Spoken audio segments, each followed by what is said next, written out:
Oke, kita mulai. Sip. Oke, jadi aku mau ngasih arahan awal dulu untuk,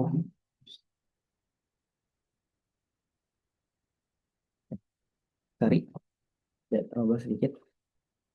Untuk materi ujian perbaikan itu kan sebetulnya materinya untuk dari mulai ujian satu, materi UTS sama materi UAS. Nah, tapi untuk malam ini yang udah aku bilang kalau materinya lebih dibobotin di materi UAS. Tuh. Nah, kalau misalkan kita lihat dari soal ujian perbaikan tahun lalu, kayaknya ya, em, soalnya itu terdiri dari 8 soal, dan kayaknya itu soalnya tipe A semua, jadi nggak ada yang tipe B-nya, dan bobotnya itu kayaknya lebih banyak diporsir untuk materi UAS. Tuh. Nah, untuk materi UAS sendiri, itu kebanyakan ngebahas tentang persamaan diferensial.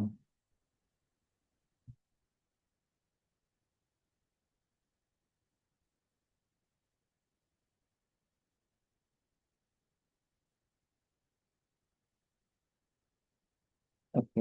Nah, kita udah pernah belajar tentang persamaan diferensial itu kan di TPB, waktu di semester 2 di Matematika Dasar 2A, di materi terakhir banget sebelum UAS. Nah, tapi itu kan kita belajarnya materi persamaan diferensial yang biasa, yang normal.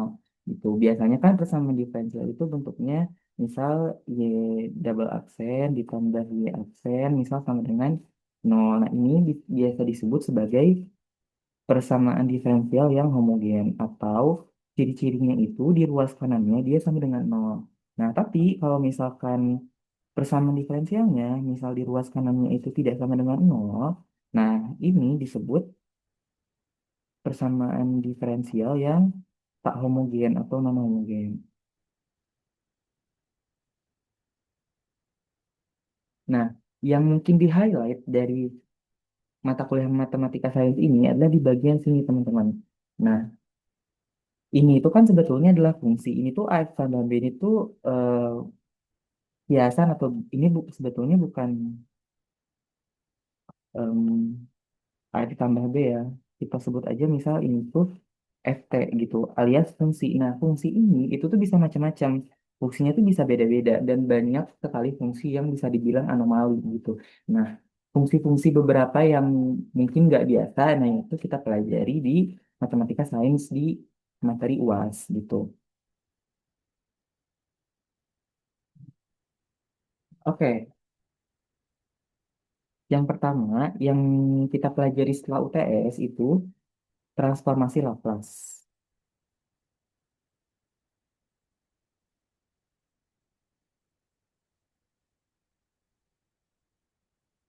Nah,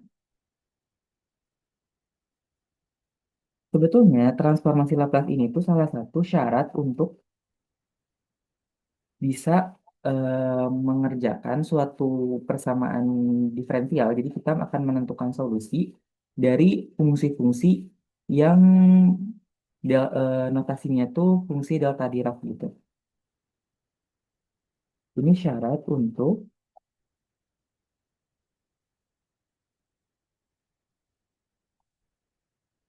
menentukan solusi persamaan diferensial. Contoh khususnya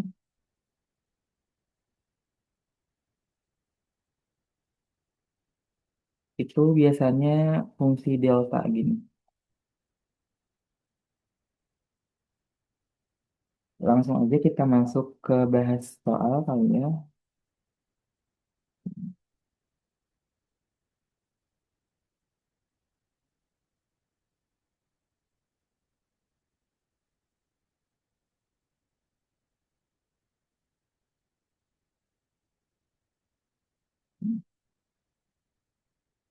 Di soal UAS kemarin sama soal UP tahun lalu itu alhamdulillahnya nggak ada eh, soal untuk menyelesaikan persamaan diferensial yang menggunakan transformasi Laplace untuk bentuk fungsi delta Dirac. adanya justru yang menggunakan fungsi piecewise, tapi itu nanti di bagian B sih yang agak panjang, kita selesaikan dulu ini. Nah, tadi udah aku bilang kalau misalkan kita menemukan suatu persamaan diferensial yang solusinya itu kita bisa pakai metode transformasi Laplace. Nah, tentu salah satu syaratnya adalah kita bisa mentransformasi Laplace-nya gitu. Nah, tenang aja, biar nanti tabel transformasi Laplace-nya kan bisa pasti bakal dikasih gitu ya. Jadi tinggal bagaimana teman-teman untuk menggunakan tabel tersebut dengan benar gitu.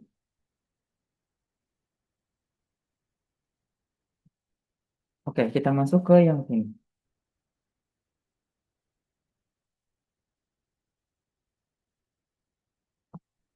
Ini kita definisikan si FT-nya itu adalah T dikali sin 3T.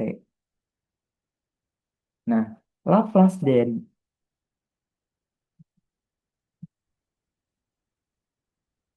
FT-nya itu yang ditanyakan. Gimana cara kita bisa tahu transformasi Laplace dari si FT kalau misalkan ini tuh fungsinya fungsi perkalian. Nah, fungsi perkalian ini tuh sulit untuk kita temukan kalau misalkan di tabel. Di tabel itu nggak dikasih tahu, tidak disajikan bagaimana cara kita untuk menentukan transformasi Laplace dari si FT sama dengan T dikali sin 3T. Adanya pasti di transformasi, tabel transformasi itu kalau nggak fungsi T-nya ya fungsi sin 3T-nya gitu. Nah, kalau misalkan T dikali sin 3T itu gimana? Kuncinya untuk soal ini adalah penggunaan konsep turunan.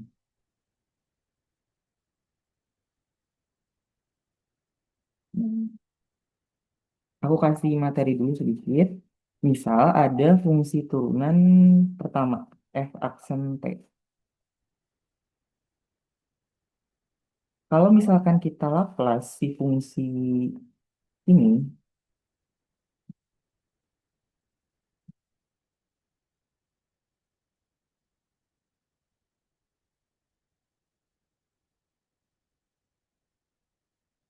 hasil dari transformasi Laplace itu adalah S dikali F dikurangi F0. Terus misal ada fungsi yang turunan kedua, F aksen aksen T. Kalau misalkan kita Laplace,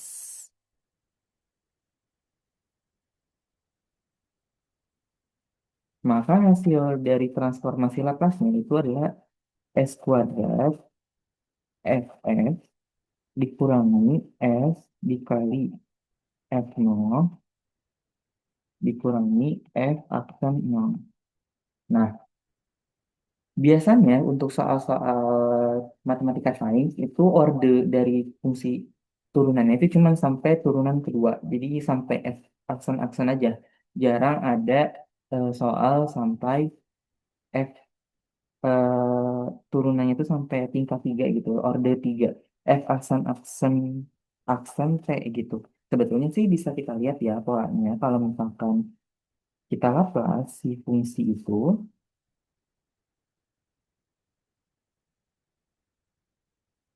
maka hasil dari transformasi Laplace-nya adalah S pangkat 3 Fs dikurangi S kuadrat dikali F0 dikurangi F dikali F aksen 0 dan dikurangi F aksen 0 gitu.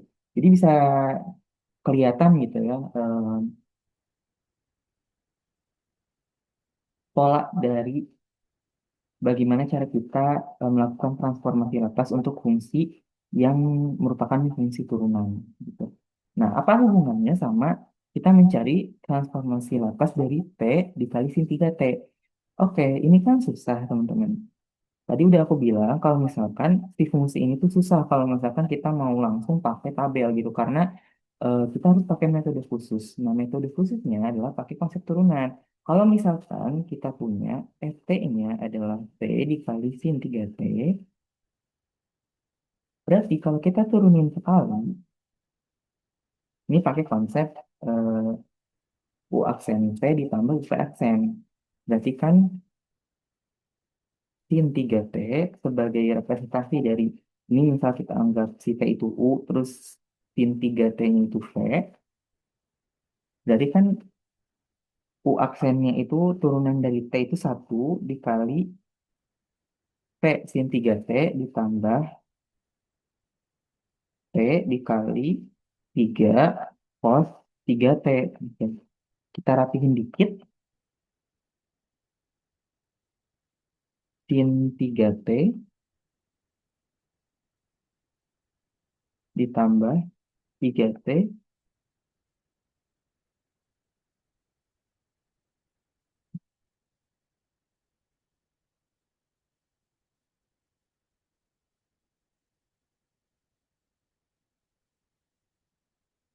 cos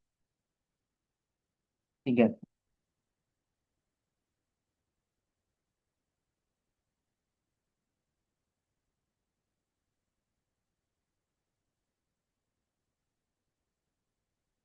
Oke.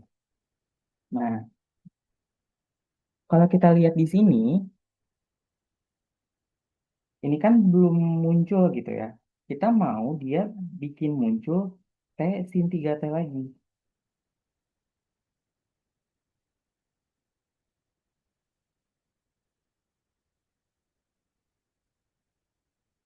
Kita misalkan kita mau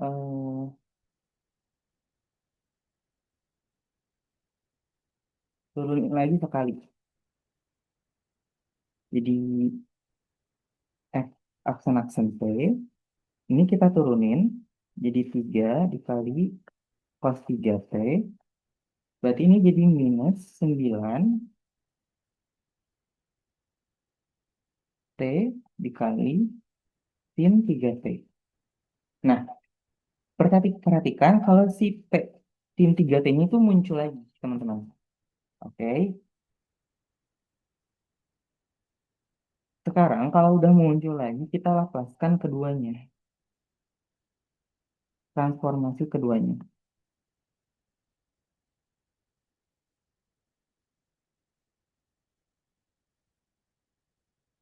Transformasi kedua ruas.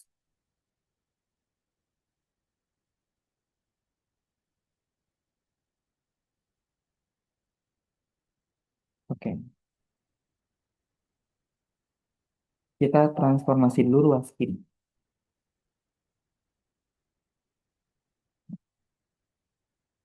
Ruas kirinya itu kan F aksen-aksen T. Kita Laplace di F aksen-aksen T ini. Oh, tadi udah kita bahas kalau Laplace dari F aksen-aksen T itu adalah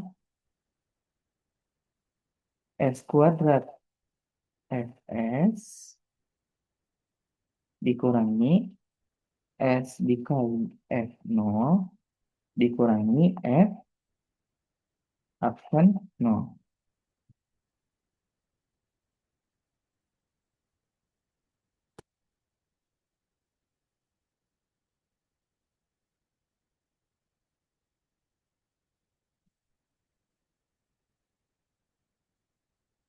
Oke, kita selesaiin dulu. Nah, ini kan mau nggak mau, dia tetap S kuadrat dikali Fs. Nah, tapi untuk F0 dan F aksen 0 itu bisa kita cari. Dari mana? Kita kan punya fungsi Ft. Ini Ft-nya. Kita masukin aja. F0 itu berapa? Oh, F0 itu sama dengan 0. Karena kan T-nya diganti 0, 0 dikali berapapun hasilnya 0 gitu. Terus kita dapat tadi F aksen T. Ini. F aksen nolnya itu juga pasti menghasilkan nol. Kenapa? Karena sin 3T kalau kita ganti T-nya jadi nol berarti kan sin nol. Sin nol itu nol. Terus 3T Karena T-nya 0, berarti 3 dikali 0, 0 dikali cos 3T juga pasti 0 gitu ya. Jadi F aksen 0-nya itu juga 0. Nah, berarti ini F dikali F 0-nya tadi kan kita udah dapat hasilnya 0. Dikurangi F aksen 0-nya juga dia 0. Jadi transformasi Laplace dari F aksen T itu adalah S kuadrat dikali Fs. Tinggal segini. Sekarang ganti warna untuk kita kerjain yang ruas kanan.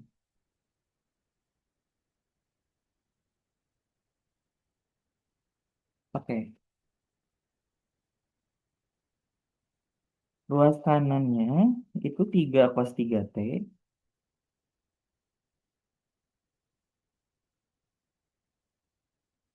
minus 9T dikali sin 3T.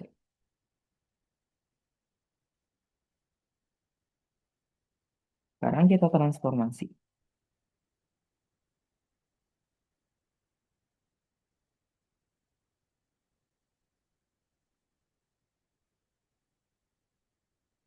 Oke. Kita pakai prinsip linearitas dari transformasi linear. Berarti kita pisahin aja transformasi dari 3 dikali cos 3T dikurangi transformasi Laplace dari 9T sin 3T. Nah, ini juga bisa dikeluarin jadi 3 dikali Laplace dari cos 3T dikurangi 9 dikali Laplace dari T sin 3T. Oke, nah perhatikan ini itu kan yang mau kita cari gitu. Berarti ini tuh si Fs-nya. Karena kan kita tahu ya kalau misalkan sebuah fungsi Fp kemudian kita transformasi Laplace, dia bentuknya jadi Fs gitu. Nah, yang ini, yang cos 3T itu tinggal kita lihat di tabel transformasi Laplace-nya. Eh, sebentar, aku lupa nyimpen tabelnya.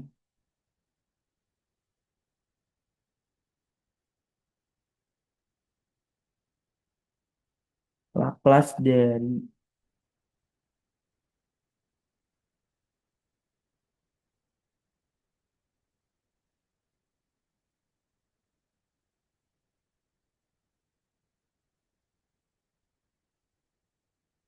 Laplace dari cos 3T itu adalah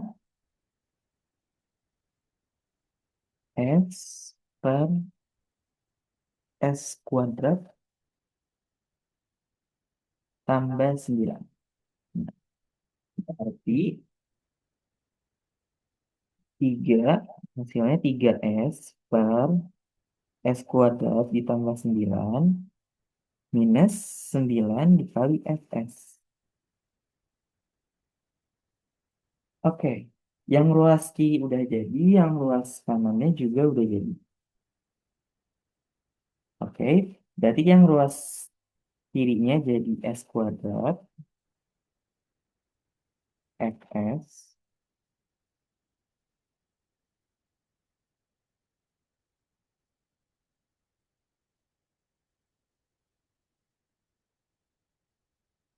sama dengan 3S per S kuadrat tambah 9 dikurangi 9 dikali Fs. Oke, nah yang ini itu kita pindah ke kanan. Jadi S kuadrat dikali Fs ditambah 9 dikali Fs sama dengan 3S per S kuadrat tambah 9. Oke, kita olah dulu yang ruas kiri.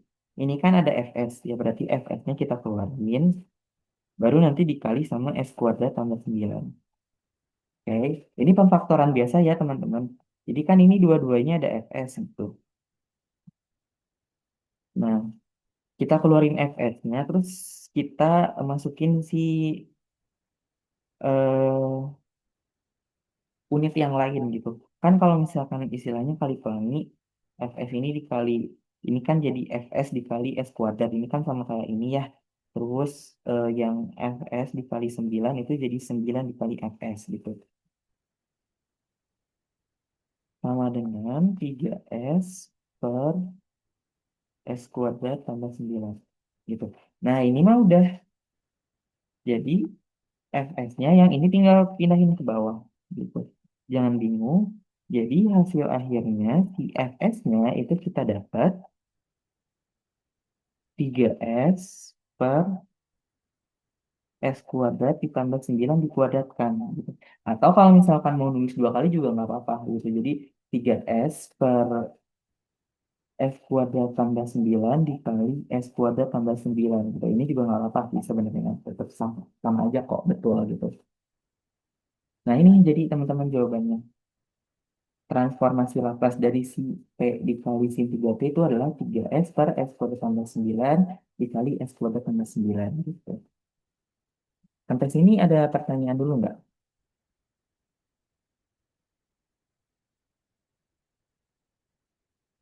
Kalau misalkan selama perjalanan Dubai ini aku ada salah hitung atau ada salah konsep atau salah apa, mungkin teman-teman bisa langsung koreksi aja ya karena emang materi UAS ini tuh benar-benar materi muli banget, materinya tuh banyak mekanik gitu. Dan sayangnya ini tuh banyak materi dasar gitu ya, materi TPB. Jadi mungkin kalau misalkan materi TPB-nya belum begitu kuat, itu agak kesulitan di bagian mekaniknya, di bagian itu.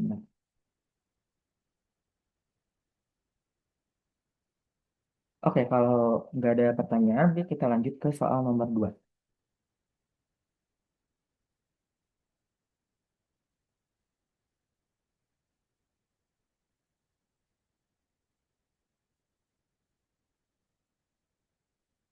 Ini,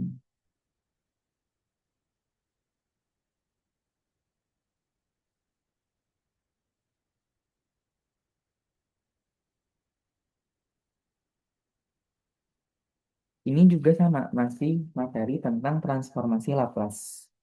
Ya, ini materinya masih tentang transformasi Laplace, tapi sekarang justru diganti soalnya ya. Kalau tadi diketahuinya FP, ditanyanya Fs. Nah, kalau sekarang diketahuinya Fs, ditanyanya Ft. Nah, itu tuh apa bedanya sih? Sebetulnya sama-sama aja ya. Sama-sama transformasi Laplace, jadi tinggal kayak dibolak-balik aja gitu kita bilangnya. Nah, kalau untuk soal nomor 2 ini, apa solusinya, cara atau metodenya itu yang benar yang kita pakai itu apa? Nah, ternyata untuk soal yang nomor 2 ini, ada dua metode. Ada metode em, pecahan parsial, jadi kita pisahin. Ada juga metode integral. Jadi mirip-mirip sama konsep turunan yang tadi di soal nomor 1. Langsung kita kerjain aja dua-duanya ya. Ada Fs itu adalah 4 per S dikali S kuadrat tambah 4. Oke. Ingat lagi materi teknik pengintegralan waktu semester 2. Ya, ini bagaimana cara kita memisahkan antara si S yang di sini sama S kuadrat tambah 4 di sini. Oke. Ini kan kita maunya gimana sih supaya dia tuh jadi titik-titik-titik per S ditambah titik-titik-titik per S kuadrat tambah 4. Itu nanti sama dengan yang di ruas kiri ini. Gitu. Nah, kita kan tujuannya adalah kita ingin mencari si titik-titik ini tuh diisinya sama apa. Oke. Tujuan kita itu untuk metode pemisahan penyebut.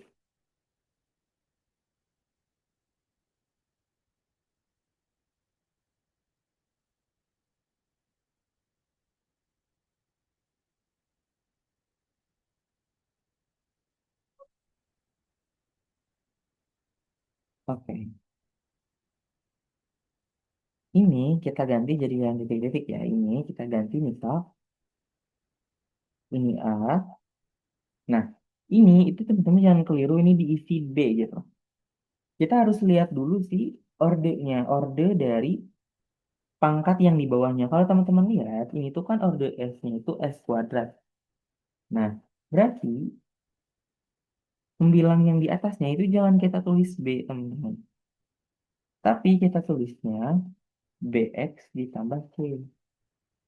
Oh, maksudnya ini bukan BX ya, tapi BS. BS ditambah C gitu. Jadi jangan lupa untuk lihat si orde atau pangkat dari S-nya gitu, pangkat dari variabelnya. Kalau misalkan S pangkat 3 ditambah S kuadrat ditambah 4 misalnya. Nah, ininya si pembilangnya itu nanti jadi BS kuadrat ditambah CS tambah D gitu. Jadi kurang lebih kayak gitu. Nah, ini ada di materi Matematika Dasar 2A, waktu kita semester 2 di Teknik Pengintegralan. Terus gimana? Ini banyak banget variabelnya. Gitu. Nah, tinggal kita operasiin aja. Ini kan operasi ini dikali ini, terus ditambah ini kali ini ya gitu. Ya udah kita hitung teman-teman. Pertama kita kali dulu yang ini, oke? Nah, ini hasilnya adalah AS kuadrat ditambah 4A. Yang ini ditambah BS kuadrat ditambah CS gitu. Per, ini kan tinggal dikali ini sama ini. Jadi S dikali S kuadrat ditambah 4. Itu ini harus sama dengan 4 per S dikali S kuadrat ditambah 4. Gitu. Oke, kita lihat dulu ya. Perhatikan, ini ada unsur S-nya. Ini juga ada unsur S-nya. Ini ada, nggak ada, ini ada unsur S-nya. Nah, yang nggak ada unsur S-nya cuma ini, 4A. Nah, sedangkan di ruas kanan itu juga nggak ada unsur S-nya. Cuman ada ini 4. Kita samakan. 4A sama dengan 4. Oke? Berarti A-nya itu sama dengan 1. Oke? Kita udah tahu nih sekarang si A-nya itu 1. Oh iya, ini itu teman-teman bisa sederhanain lagi ya. Ini kan ada S kuadrat, ini ada S kuadrat. Bisa kita satuin. A ditambah B dikali S kuadrat. Ditambah CS ditambah 4A. Per S dikali S kuadrat ditambah 4.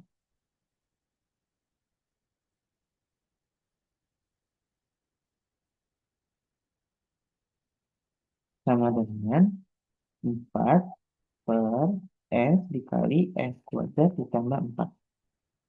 Oke, kita udah tahu ininya. Tadi kita udah hitung kalau si AI yang di sini itu terdapat A-nya itu sama dengan 4. A-nya itu sama dengan 1. Sorry. Sekarang kita lihat yang di sini.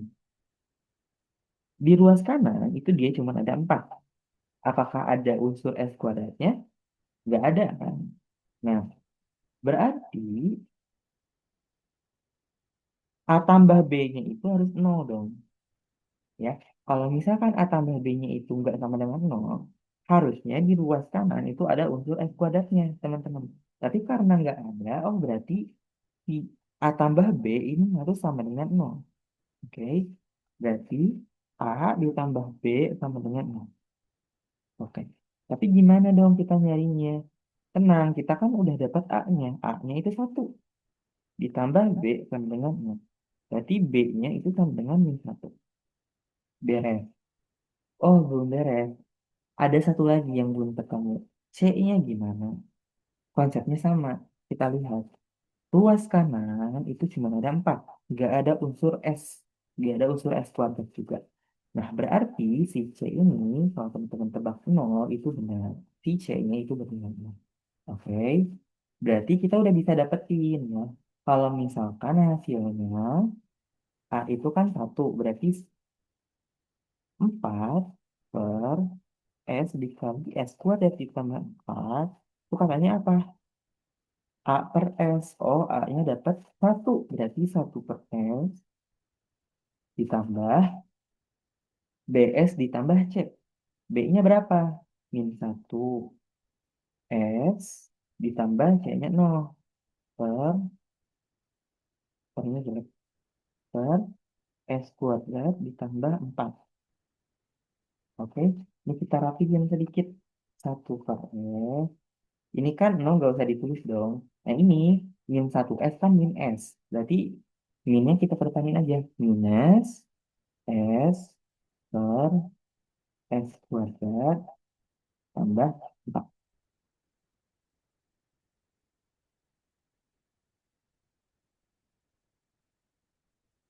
Oke, nah ini mah udah bisa teman-teman. Ini udah bisa, kita lihat tabel. Jadi transformasi Laplace dari 4 per S dikali S kuadrat tambah 4 itu sejatinya sama aja kayak kita transformasi Laplace 1 per S dikurangi S per S kuadrat tambah 4.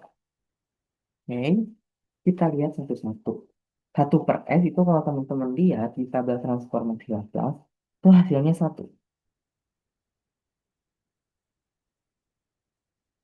Laplace dari 1 per S itu adalah 1. Oke, sekarang Laplace dari S per S kuadrat tambah 4 itu kalau kita lihat di tabel transformasi Laplace adalah cos 2T. Oke, udah berarti ini bisa kita simpulkan kalau hasil dari ini adalah 1 dikurangi cos 2T. Gitu. Ini untuk metode pemisahan penyebut. Ada satu lagi sebetulnya metode atau konsep integral.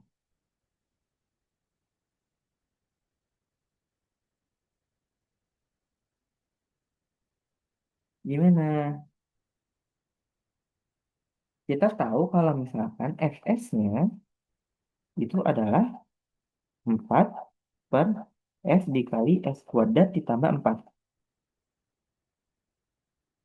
Kita pindah ruas si S-nya jadi ke atas, jadi ke ruas kiri. Otomatis S dikali Fs sama dengan 4 per S kuadrat ditambah 4. Teman-teman familiar nggak sama bentuk ini? Ini itu kalau teman-teman sadar, ini tuh muncul di sini. Mana ya tadi? Ini, sama bentuk ini. Oke. Berarti misal gitu ya, bisa kita ubah ini tuh S dikali Fs dikurangi F0.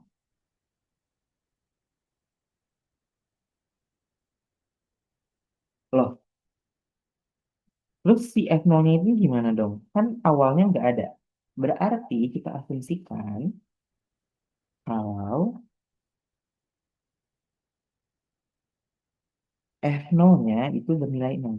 Kan kalau F0-nya itu 0, S dikali F, S dikurang 0 kan kita tulisnya S dikali Fs ya teman-teman. Jadi kita asumsikan, kita anggap F0-nya itu 0. Oke. Kemudian kita transformasi kedua ruas.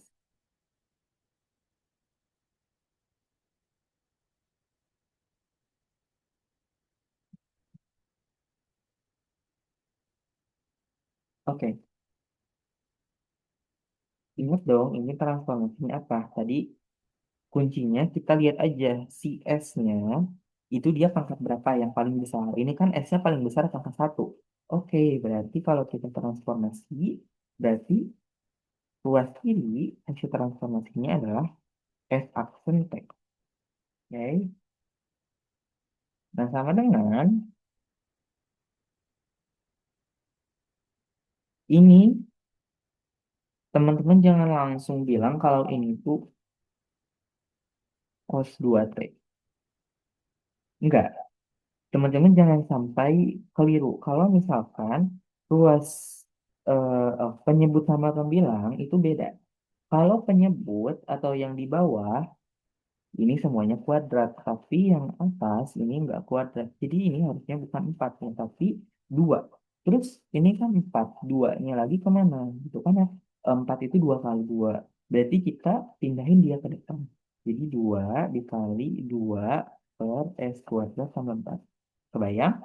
Jadi nanti sebetulnya kita pisahin aja gitu ya. Ini kan kita perlunya 2 gitu di atas ini, di atas ini itu kan kita perlunya 2 aja gitu. Nah, berarti ya udah kalau kita perlu 2, ya oke kita tulis 2. Oh, tapi kan kita perlunya 4. Oh, berarti 2 kali 2. Nah, 2 yang satunya kita simpan di depan. Jadi kita simpannya di bagian sini, teman-teman. Gitu. Nah, oke. Berarti kita tahu kalau yang ini 2 per S kuadrat ditambah 4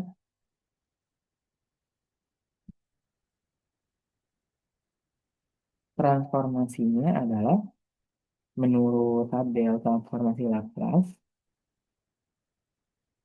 sin 2T. Jangan sama dulu, ini belum beres teman-teman. Ini kita baru sampai F aksen.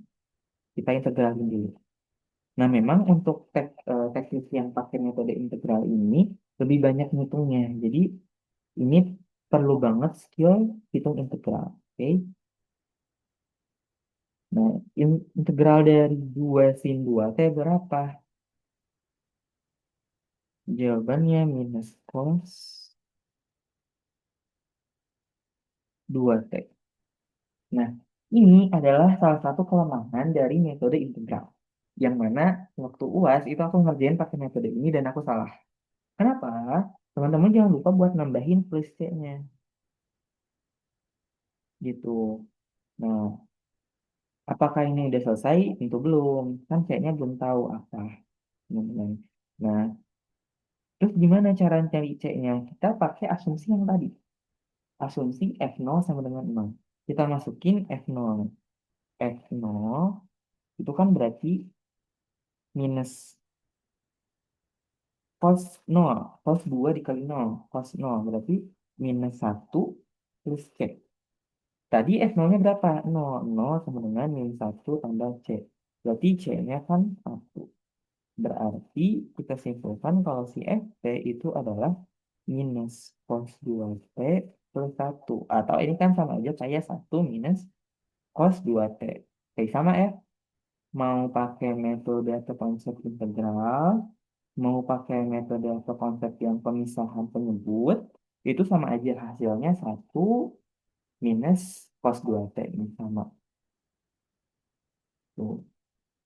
Tergantung teman-teman kalau misalkan nanti muncul lagi soalnya mau pakai metode apa. Pilih yang metodenya paling dikuasai. Oke, ada pertanyaan sampai nomor 2 sini?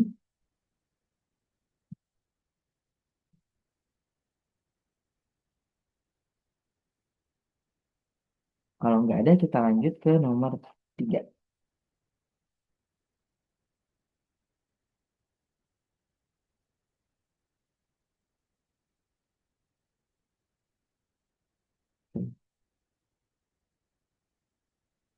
Ups.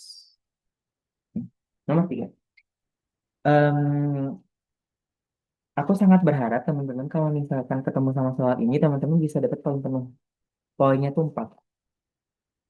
Karena ini tuh nggak ada ngitung sama sekali. Ini tuh ngegambar aja. Dan kalau kita lihat di soal, ini kan soal UAS teman-teman. Nah, di soal UP tahun lalu itu juga muncul. Kayak yang udah aku share di chat Zoom ini. Kalau teman-teman lihat, itu di soal UP tahun lalu juga muncul. Menggambarkan sketsa perluasan genap dan ganjil gitu. Jadi, aku harap karena di sini nggak ada yang menghitung, teman-teman bisa dapat poin penuh. Karena dapat poin 4 itu kontribusinya besar, oke? Nah, Bagaimana cara menggambarnya? Biar yang gampang, misal genap dulu ya. Pertama-tama, teman-teman harus gambar dulu fungsinya, fungsi biasa si fx-nya. Oke, bisa dong gambar diagram kartesius ya. Ini Y, ini X. Oke, nggak apa-apa. Maaf, gambarnya kurang bagus ya. Nah, di sketsa fx-nya, kita lihat. Fx-nya itu bernilai X untuk X dari 0 sampai 1. Berarti ini kan 0. Di sini 0. Oke. Di sini 1. Di sini 2. Oke. Nah, untuk X dari 0 sampai 1, teman-teman gambar fungsi X. Oke. Fx sama dengan X itu garis lurus ya, teman-teman ingat. Garis segini. Set. Nah, teman-teman jangan lupa, yang ini dia juga si sumbu X-nya itu juga digambar. Dikasih tanda gitu, keterangan itu angka berapa. Nah, kalau misalkan X-nya 1, berarti kan Fx-nya juga 1. Misal ini kan Fx sama dengan X. Gitu ya. Kalau misalkan kita ganti F1, itu kan berarti si X-nya itu 1. Gitu. Berarti di sumbu Y-nya, di sini kita tulis 1. Oke, ini mungkin markahnya 0 gitu ya, kosong gitu. Bukan markah full atau isi. Nah, katanya dari X-nya dari 1 sampai 2 nilainya 1. Oke, ini udah 1 ya nilainya. Berarti tinggal kita gambar garis lurus. Nah, ini adalah fx-nya. Yang ditanya apa? Yang ditanya adalah perluasan genap dan ganjil. Kita mulai dari perluasan genap. Kunci utamanya, kalau genap, cerminkan ke sumbu Y. Gimana maksudnya? Kita lihat. Kita jadikan si sumbu Y ini cermin, teman-teman. Berarti kalau kita jadiin si sumbu Y ini cermin, berarti gambarnya gini dong. Gambar acaknya gini lah, gitu ya. Berarti di sininya hitungin 1, di sininya 2. Min 2. Nah, ini teman-teman baru selesai satu step. Ini baru mencerminkan. Ya. Langkah selanjutnya adalah teman-teman luaskan. Maksudnya gimana luaskan itu? Ini kan kita ingin tanya dari min 2 sampai 4. Ini yang baru teman-teman gambar tadi, ini adalah satu pengulangan atau satu periode. Oke, di kirinya udah minus 2 sesuai permintaan.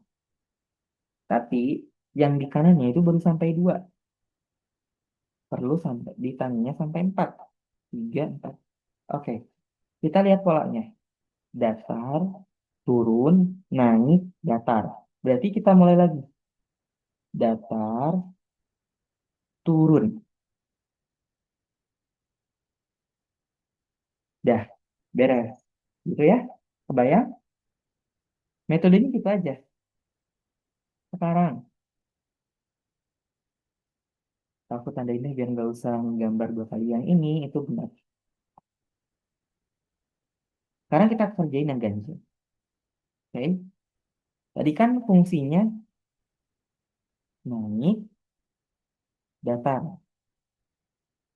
Kunci untuk ganjil,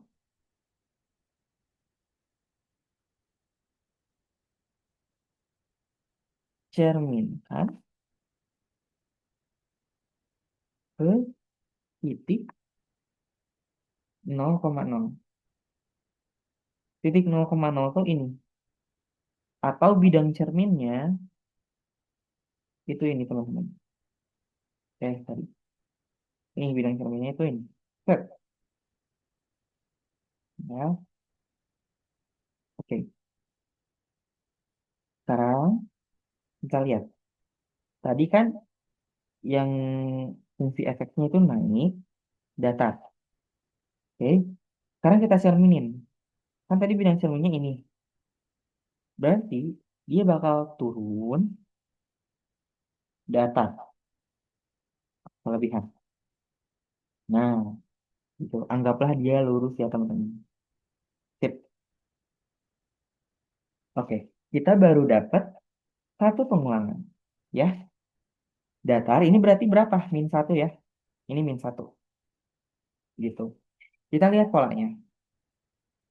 Datar, naik, naik, datar. Berarti kita mulainya datar di bawah, naik.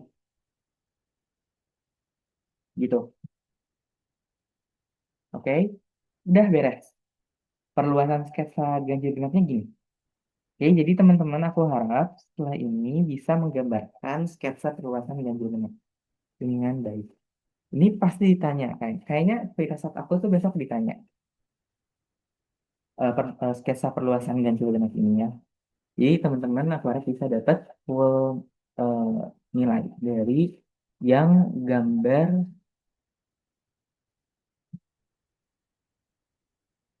sketsa perluasan genap ganjil. Oke,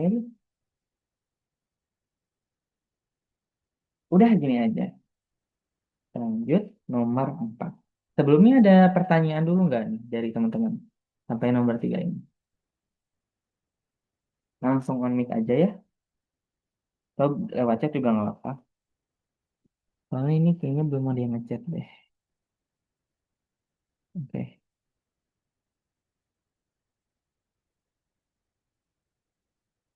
Oke, kita lanjut ke nomor 4. Ini kita balik lagi ke ngitung. Oke. It's okay.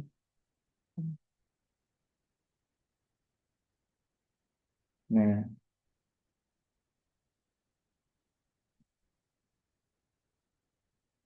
ini kasusnya udah kasus baru.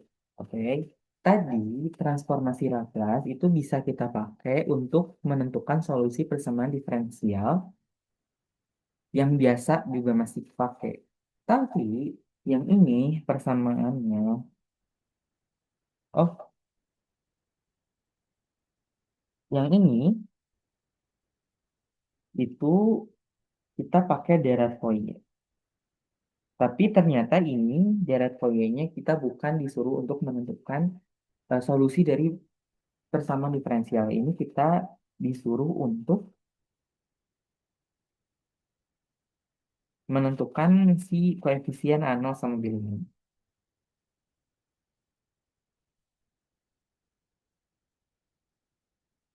Ini rumusnya nggak akan dikasih di kertas soal ya teman-teman.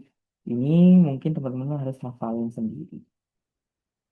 Oke, pertama ingat kalau periode itu sama dengan 2L. Yang kedua, A0 itu adalah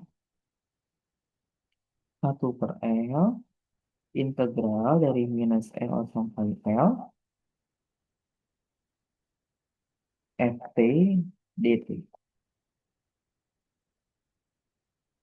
AN-nya 1/L integral dari minus L sampai L Ft cos NIP per LDT. Yang Bn itu juga sama, bedanya kalau An itu cos, kalau Bn sin.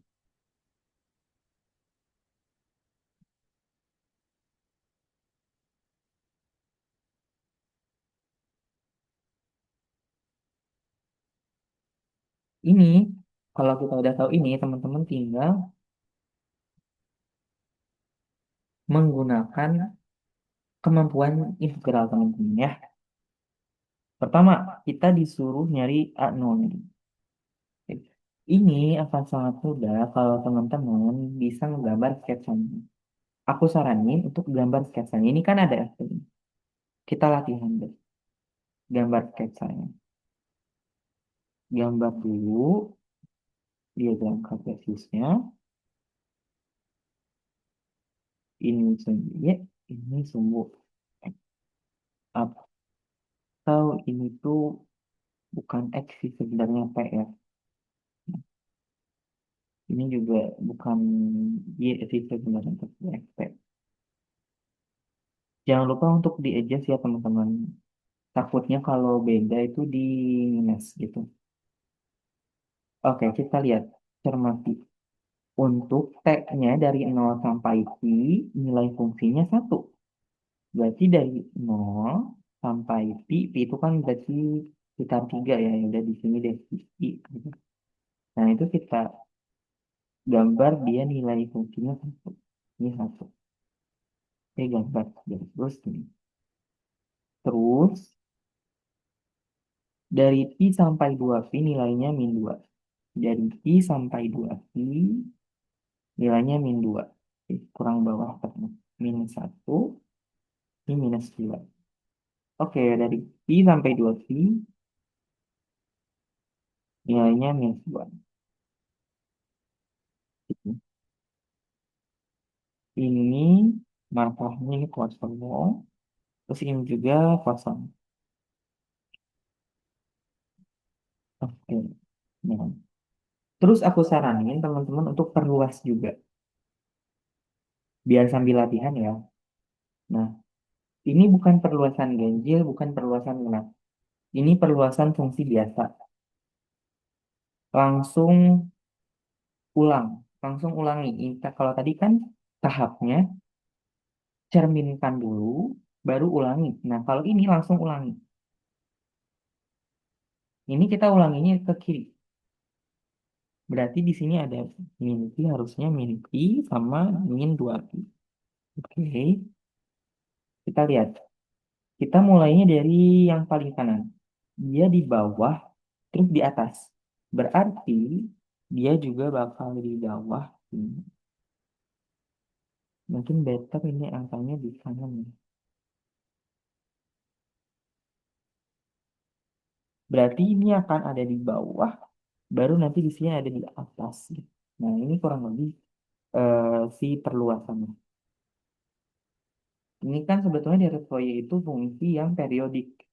Kita tadi cuma gambar satu periodenya aja. Kalau kita gambar ke kiri, berarti itu kita nambah eh, jangkauannya. Oke, nanti aku jelasin kenapa fungsinya itu eh, diperluas itu fungsinya buat apa gitu ya. Oke, rumusnya udah ada, sketsanya juga udah ada. Tinggal kita menghitung. Pertama-tama ini kita urus masalah si 2L ini. Ini udah sangat baik hati dikasih tahu periodenya itu 2pi. Oke, gimana kalau misalkan nggak dikasih tahu? Kalau nggak dikasih tahu, teman-teman gambar dulu di sketsanya. Tadi sebelum aku perluas itu kan sketsanya seperti ini. Kita lihat aja awalnya di mana, akhirnya di mana. Ini kan awalnya di nol, kan akhirnya di 2pi. Oh, berarti 2pi periodenya. Gitu. Jadi pertama-tama teman-teman harus tahu dulu ya periodenya berapa atau periode. Di sini periodenya disebut 2pi. Oke. Tadi sesuai rumus periodenya kan 2pi sama dengan 2L. L-nya berapa dong kalau gitu? L-nya berarti pi. Kan ini duanya dicoret-dicoret gitu ya. Jadi L-nya itu sama dengan pi. Oke. Langsung kita cari A0. A0 itu katanya kan 1/L. Berarti 1/pi integral dari min L sampai L. Berarti dari minus pi sampai pi. Ft dt. Oke. Di sini kita mulai pecah teman-teman. Kenapa? Karena kan dari minus pi sampai pi itu beda. Teman-teman coba perhatiin. Ini dari minus pi sampai pi itu beda fungsinya. Dari minus pi sampai nol, dia nilainya minus 2.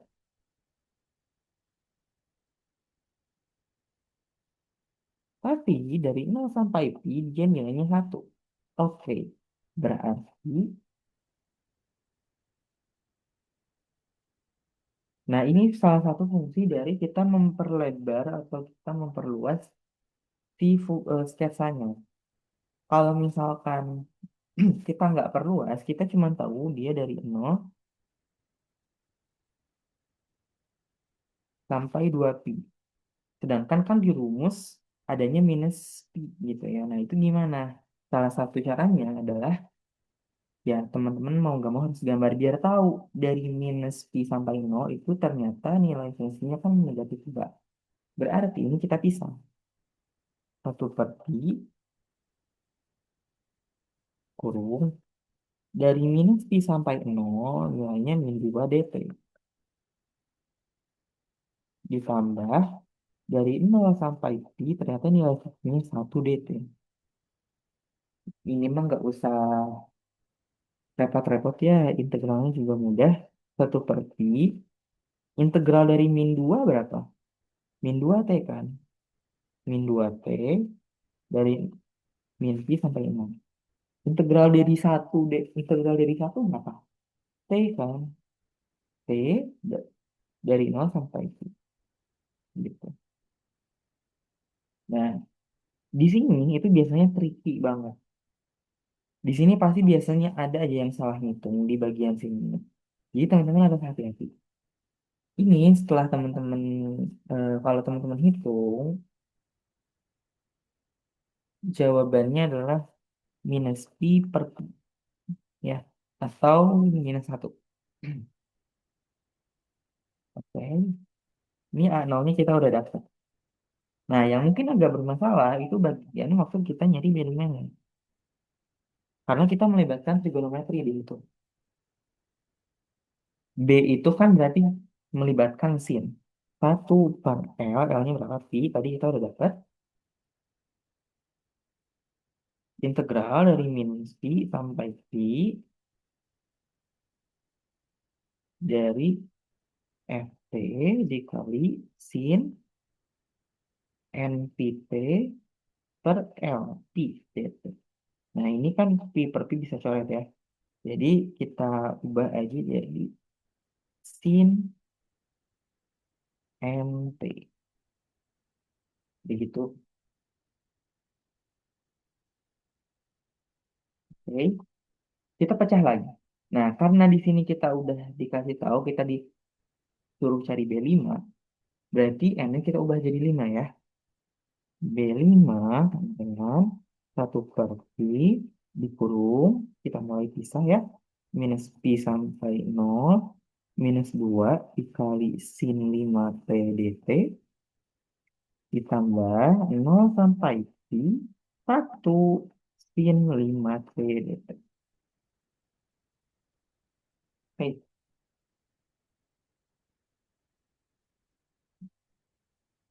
aku harap juga ini teman-teman udah bisa ya karena kan ini integral ini kan min 2-nya bisa keluar dong kalau ininya berarti tinggal integralin sin 5t-nya berapa gitu ya. Nah ini hasilnya min 2 per 5 cos 5t dari min pi sampai 0 ditambah minus cos minus 1 per 5 cos 5t dari 0 sampai 1. Ini teman-teman hitung juga.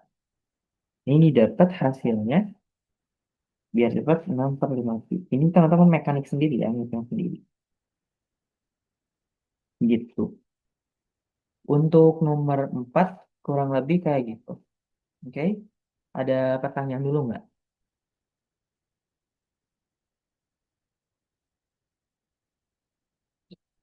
Aku harap jelas ya.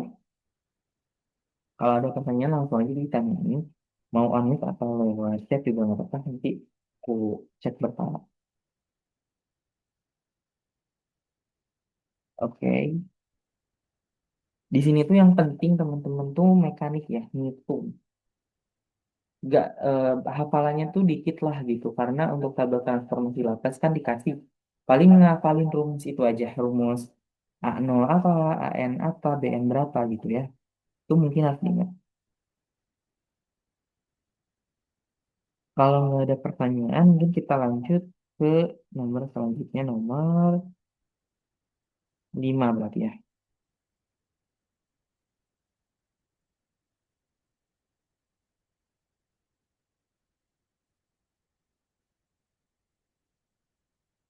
Ini itu sebenarnya nomor 5 itu adalah kita menyelesaikan salah satu langkah dari menentukan solusi persamaan diferensial parsial ya, PDP.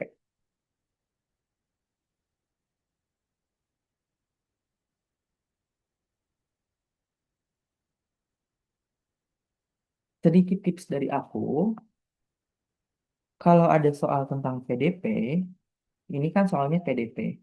Ada nilai, pokoknya kalau ada nilai eigen, ada fungsi eigen, itu tuh biasanya pasti fungsi eh, yang ada keterlibatannya sama materi tentang PDP, persamaan diferensial parsial gitu ya. Nah, ini teman kan ini ya desainnya ada tiga ya. Kalau misalkan kita baca-baca di PPT dosen, biasanya ada untuk lambda kurang dari nol, lambda sama dengan nol, sama lambda lebih dari nol. Nah, ini yang lambda kurang dari sama dengan nol itu teman-teman lewat aja. Teman-teman lewat aja karena ada teori ya sebetulnya yang jarang banget dan jarang banget gitu muncul lambda kurang dari nol itu ditanyakan. Itu jarang banget muncul. Jadi teman-teman nanti kalau misalkan mau menurunkan si PDP-nya, mulainya dari lambda sama dengan nol sama lambda lebih dari sama dengan nol aja. Oke. Terus kita ingat kalau di persamaan diferensial parsial,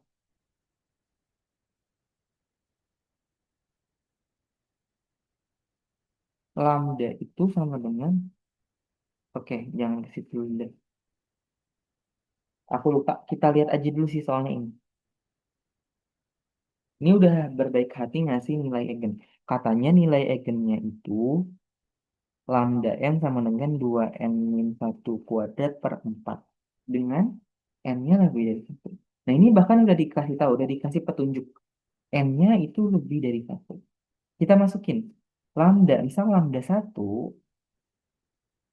sama dengan 2 kali 1.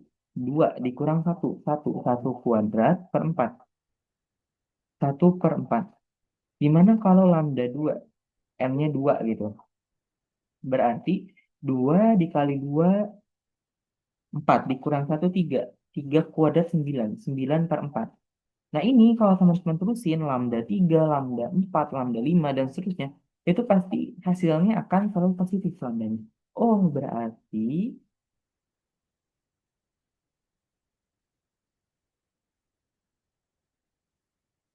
yang lambda sama dengan nol itu udah sirna harapannya. Udah nggak perlu kita cek.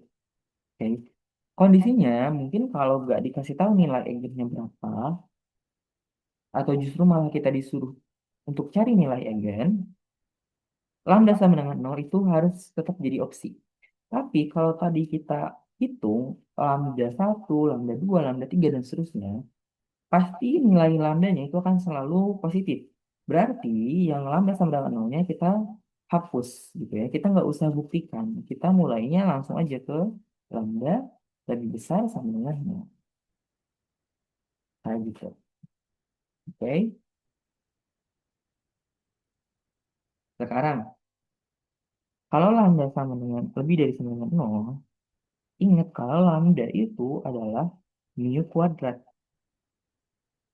Berarti kalau kita mau tahu mu, kan akar dari lambda gitu. Akar dari lambda berarti akar dari satu kuadrat per 4. Semoga teman-teman bisa ya kalau akar ini itu kan kita pisah gitu jadi akar 2n-1 kuadrat. Jangan lupa sifat dari akar ya, akar 4. Jadi ini kan kuadratnya hilang karena pangkat 2 terus dikali setengah jadinya 1. Berarti ini tinggal 2n-1 per 2. Ini mu-nya. Kita dapat mu-nya itu gitu. Sekarang kita cari di fungsi eigen. Kuncinya kalau lambda sama dengan 0, kita langsung asumsikan kalau y-nya itu adalah C1 kali cos mu x ditambah C2 dikali sin mu. Oke,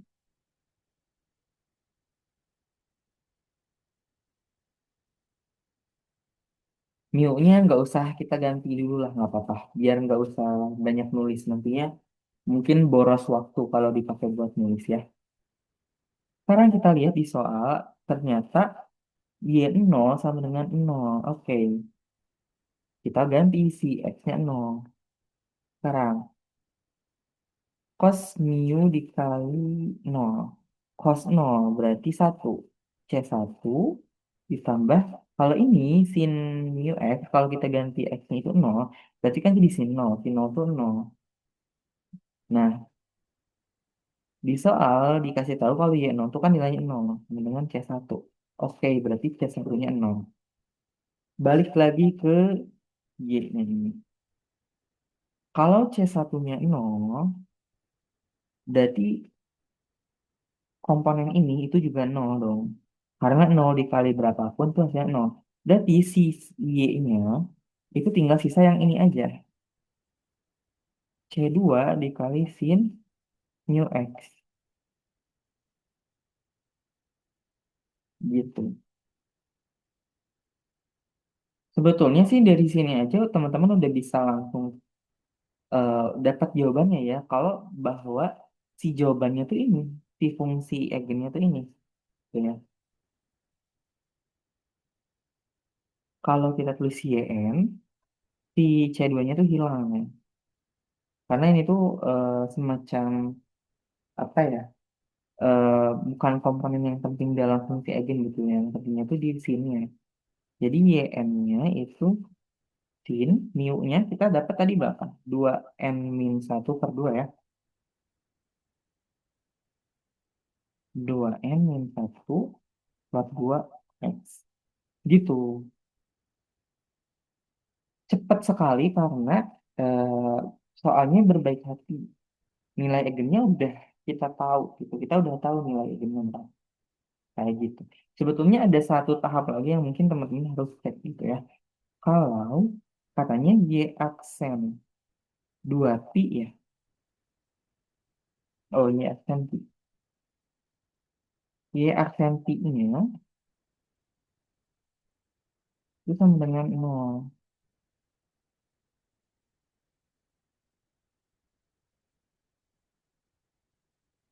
Kalau misalkan teman-teman diturunkan si fungsi itu, mu minus mu C1 sin mu x ditambah mu C2 cos, nggak cukup,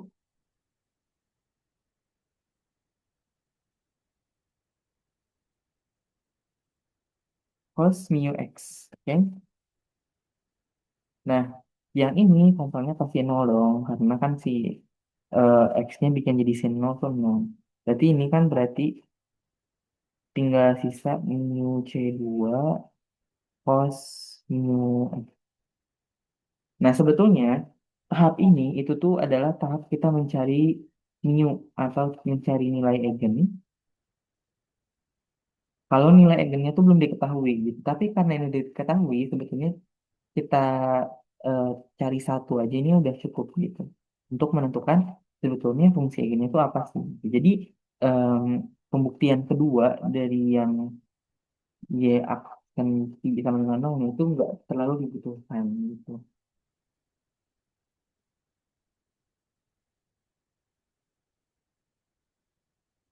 Ada pertanyaan dulu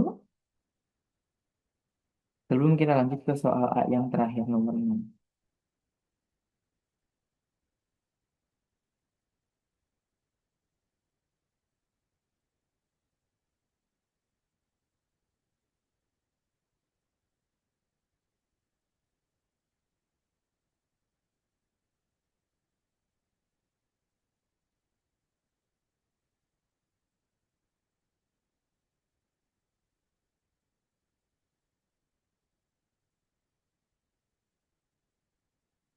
Oke.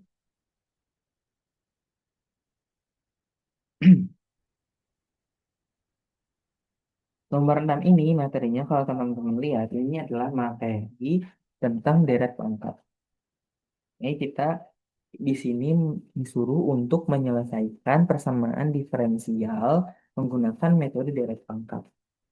Apa ciri-ciri dari penggunaan deret pangkat untuk penyelesaian persamaan diferensial ini? Ciri-cirinya adalah ini itu judulnya sebetulnya persamaan diferensial dengan koefisien tak tentu. Kalau kita lihat dari contoh-contoh sebelumnya, biasanya persamaan diferensial itu kan bentuknya tuh Y aksen-aksen, misal ditambah Y aksen ditambah Y. Gitu. Misal ini persamaan diferensial yang homogen aja, yang sama dengan nol. Nah, biasanya di depannya itu misal di sini ada tiga, di sini ada dua, di sini ada lima. Gitu. Nah, tiga, dua, lima itu kan koefisiennya tentu, gitu. Itu konstanta. Tiga ya tiga, dua ya dua, lima ya lima, gitu. Nah, tapi di kasus yang ini, koefisiennya itu tak tentu. Maksudnya tentu adalah misal ini X, gitu.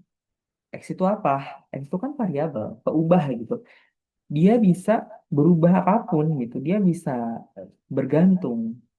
X itu ya variabel kan. Bisa satu, bisa dua, bisa tiga. Itu kan peubah gitu. Kita nggak bisa menentukan kalau si X ini adalah suatu bilangan. Makanya nggak tentu gitu. Jadi kita perlu pakai konsep deret pangkat. Itulah salah satu yang bisa dibilang anomalinya gitu.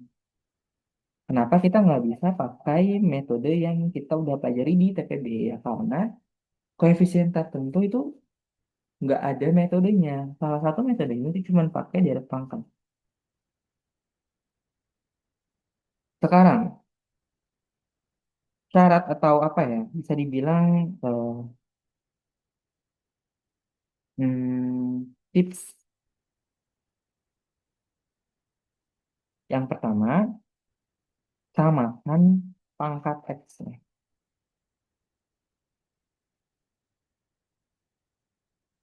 Yang kedua, samakan permulaan X, permulaan N.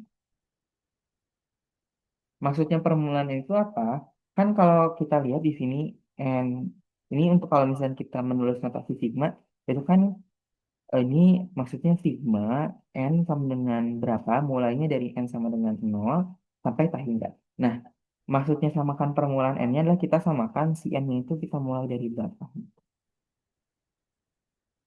Oke, tahap pertama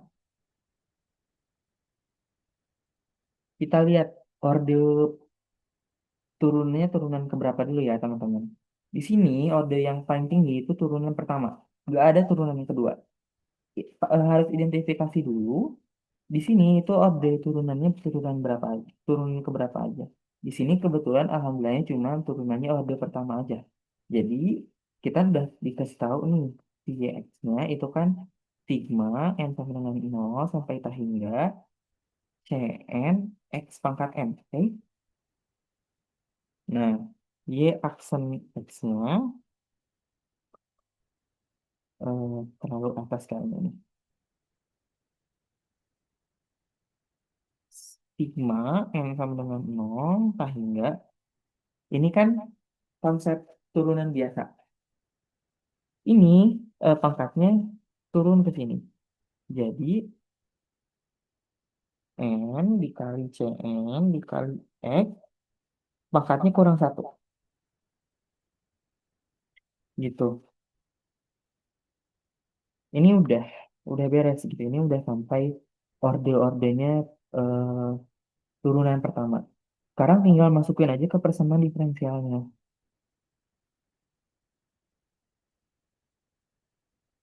Persamaan diferensialnya dua. Ini kita sederhanain aja. Ini 2 dikali X dikali Y. Berarti 2 X Y aksen. Terus 2 dikali satu dikali Y. Jadi ditambah 2 Y aksen. Sama dengan Y. Ini setelah disederhanain gitu ya.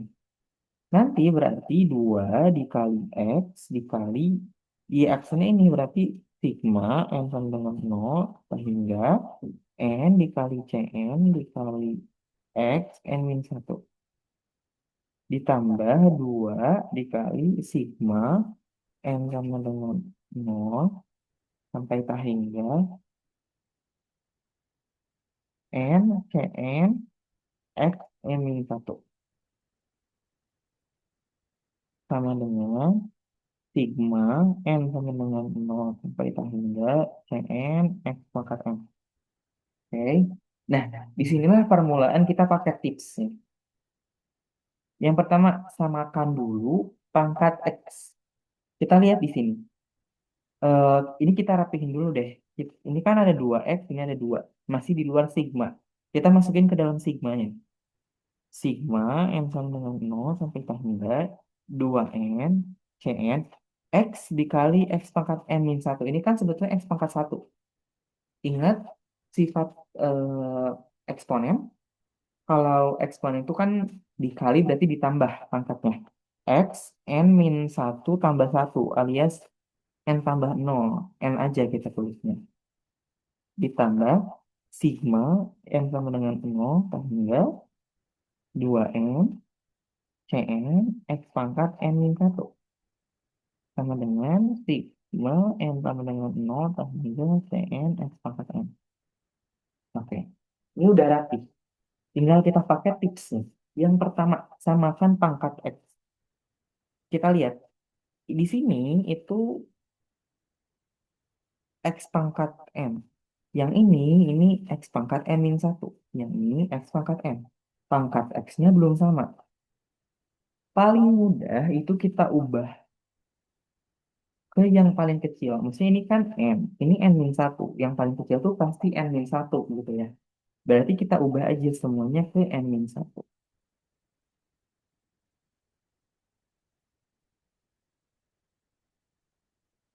Oke.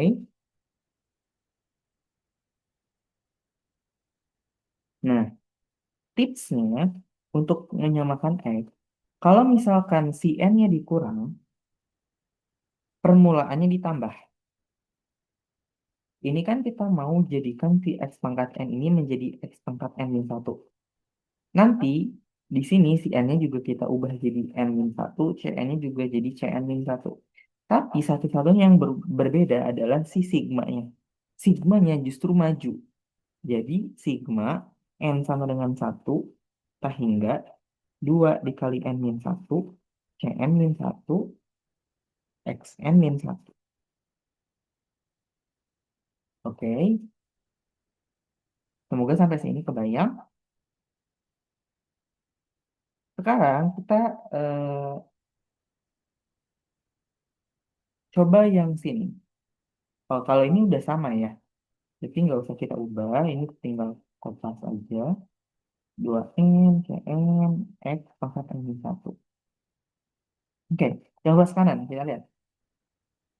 Kita mau Xn-nya menjadi Xn min 1. Berarti kan kita mundur satu langkah. Tapi ingat, permulaannya justru maju jadi 1. Cn min 1, Xn min 1.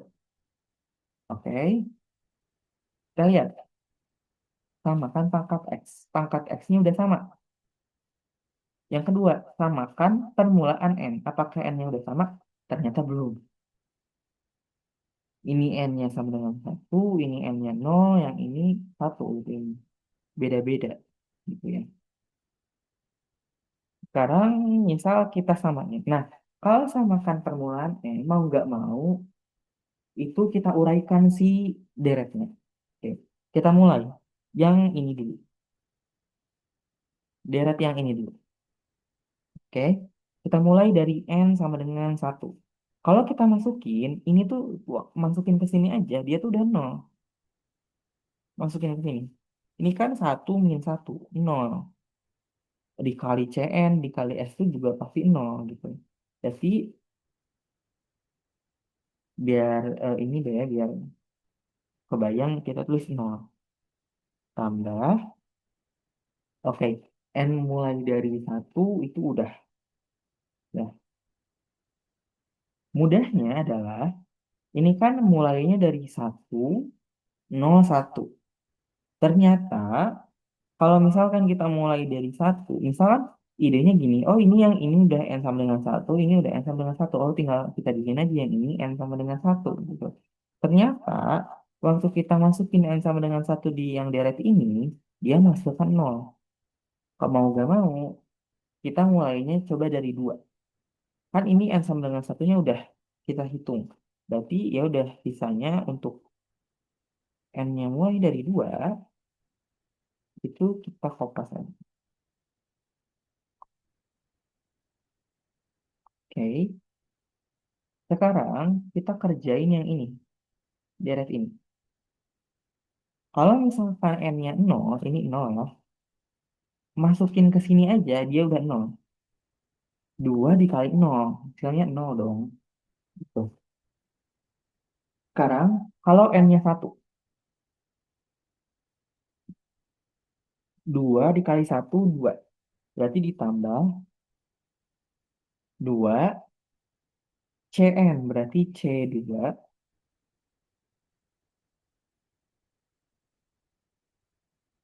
Oh, kok C2 kan n-nya 1 ya? Maaf, berarti C1 X pangkat 1 min 1 X pangkat 0. Berarti 2C1 ya. 2C1 berarti untuk n sama dengan satu udah beres, berarti n sama dengan 2-nya ya udah kita tulis ulang aja.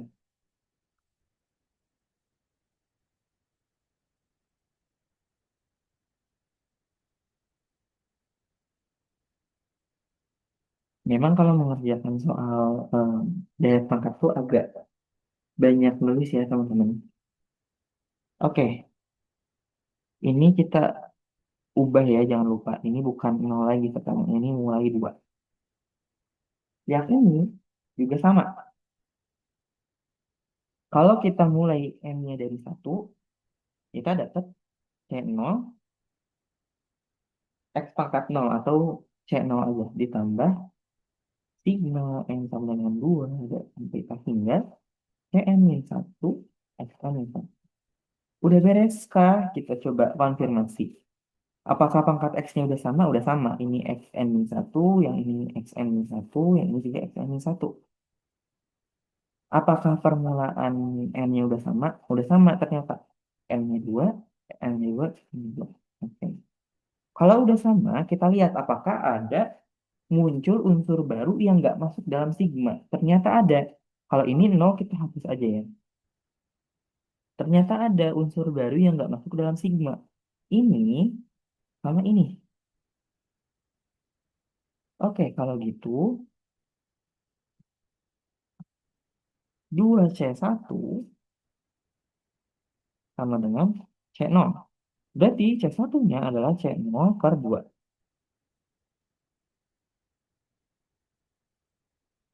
Oke, ini tentunya untuk eh, eh, sekarang kita lanjut untuk pencarian yang lain. Kalau ini untuk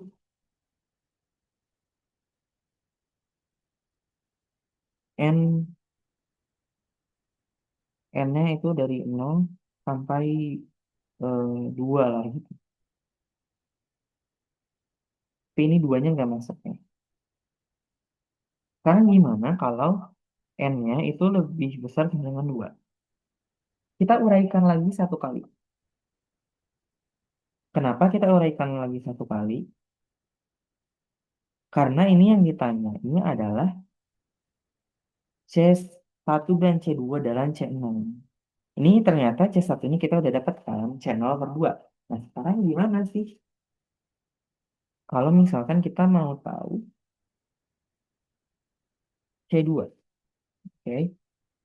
Nah, ini sebetulnya ribet kalau misalkan kita nggak uraikan. Karena nanti kita harus pakai NN. Jadi si 2 kali N-1 Cn-1 nanti ditambahin sama 2 NCN terus sama dengan Cn-1. Daripada ribet kayak gitu, mending kita uraikan aja ya teman-teman. Untuk N-nya, kita mulai berarti N-nya 2 deh. Kita mulai di deret yang ini dulu. 2 dikali 2 min 1. 2 dikali 1. 2 dikali Cn min 1. Berarti C2 min 1, C1 dikali X. Karena X pangkat 2 min 1 kan X pangkat 1. Ditambah, yang ini kan udah nggak kepake ya. Kita pakainya yang ada deretnya aja. 2N, berarti 2 kali 2, 4. 4 C2 X. Sama dengan yang ini sekarang. Cn min 1, berarti C1 X. Ini udah kelihatan ya. Ini X-nya kita, karena ini X-nya udah sama semua, jadi ini bisa kita coret aja, kita abaikan lah gitu. Oke, berarti kan sisanya tinggal apa nih? Kan 2C1 ditambah 4C2 sama dengan C1. 4C2 sama dengan minus C1.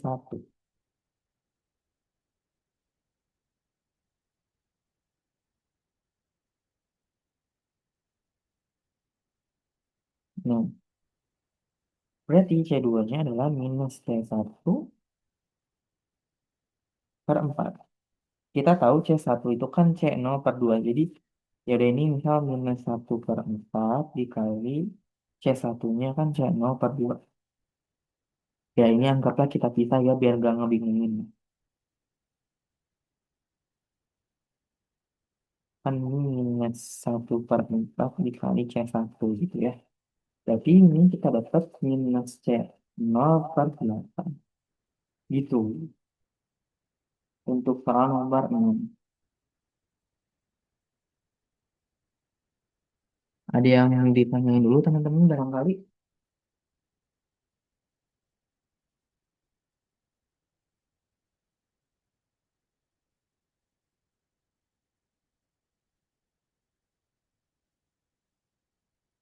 Ini kayaknya kita ngebahas UP-nya nggak keburu deh.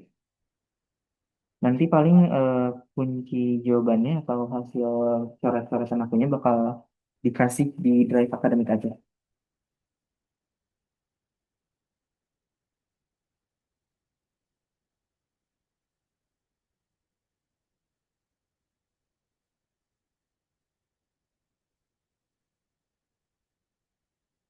Oke, kita masuk ke bagian B deh, yang nomor 1 ya.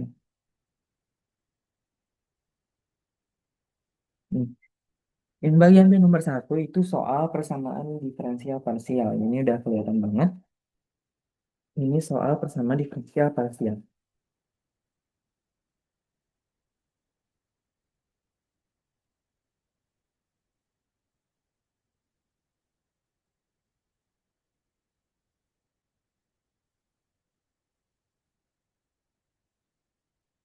Oke, kita mulai ya.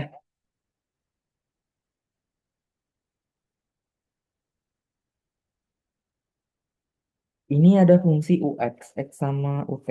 Maksudnya apa? Maksudnya UX ini adalah turunan fungsi U terhadap X 2 kali. Kalau ini UT itu turunan fungsi U terhadap T. Jadi sebetulnya untuk yang fungsi PDL, kasus bersama diferensial parsial, umumnya biasanya kita pakai perumpamaan fungsi U. Jadi ini tuh fungsi dua pak ubah gitu. Jadi si U itu ada dua fungsi lah, bukan dua fungsi sih. Ada dua peubah gitu. Ada fungsi X yang mengandung variabel X sama fungsi T yang mengandung variabel T gitu. Kurang lebih kayak gitu ya. Berarti kalau U aksen, U X X itu kan kita turunin terhadap X dua kali gitu. Berarti ini sebetulnya adalah X aksen aksen dikali X. Nah, fungsi T itu kan nggak punya variabel X ya. Jadi kalau misalkan diturunin terhadap X, dia tetap jadi konstanta gitu. Karena UT berarti kan X dikali T aksen T. Kayak gitu. Sekarang katanya UXX sama dengan UT. Berarti X aksen X dikali T T sama dengan XX dikali T aksen T. Nah, ini namanya metode pemisahan variabel. Jadi kita kelompokkan yang satu variabel. Oke? Yang X di sini kita pindahin ke bawah, ke ruas kiri. Yang T di sini kita pindahin ke ruas bawah ke bawah di ruas kanan. Berarti ini jadi X aksen-aksen ini X kecilnya variabelnya nggak usah ditulis ya biar cepat. X aksen-aksen per X itu sama dengan T aksen per T sama dengan lambda. Nah, perbandingan ini itu intinya akan menghasilkan konstanta yang sama, itu lambda. Nah, ini sebetulnya bisa kita pisah aja gitu ya. X aksen-aksen per X itu sama dengan lambda. Terus T aksen per T itu juga sama dengan lambda gitu. Nah, misal ini kita sebut yang pertama, ini kita sebut yang kedua.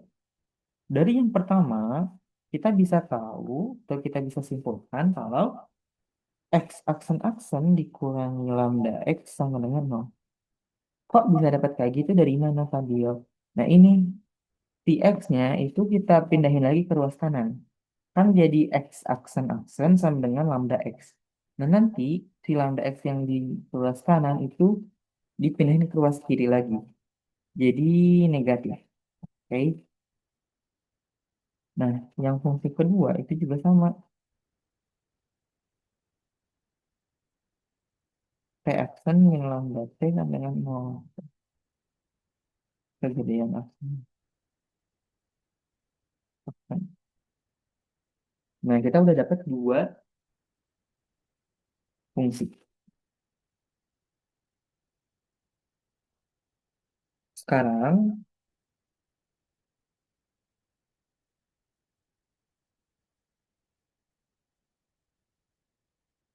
kita tinjau dulu persamaan pertama.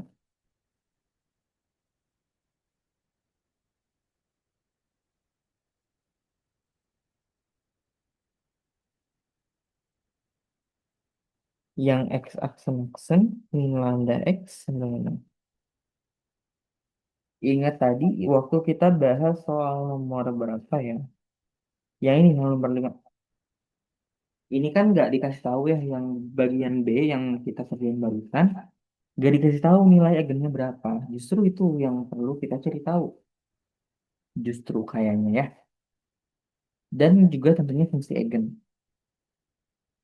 Berarti mau nggak mau kita harus mulai dari lambda sama dengan nol. Sebetulnya juga jarang ya teman-teman. Yang lambda sama dengan nol itu tuh jarang banget. Kalau misalkan teman-teman mau apa ya, mau langsung nekat lambda sama dengan nol juga nggak apa-apa. Oke, ini mungkin biar cepat ya. Ini hasilnya yang persamaan x aksen aksen min lambda x. Itu juga kalau pakai lambda sama dengan nol, dia trivial. Itu dia trivial. Nanti mungkin catatannya bisa aku share sih. Tapi intinya yang persamaan ini itu dia nggak trivial solusinya atau solusinya itu non trivial yang bisa kita pakai fungsi eigennya itu kalau lambda-nya itu lebih dari nol. Jadi si lambda-nya itu tuh mu kuadrat. Oke.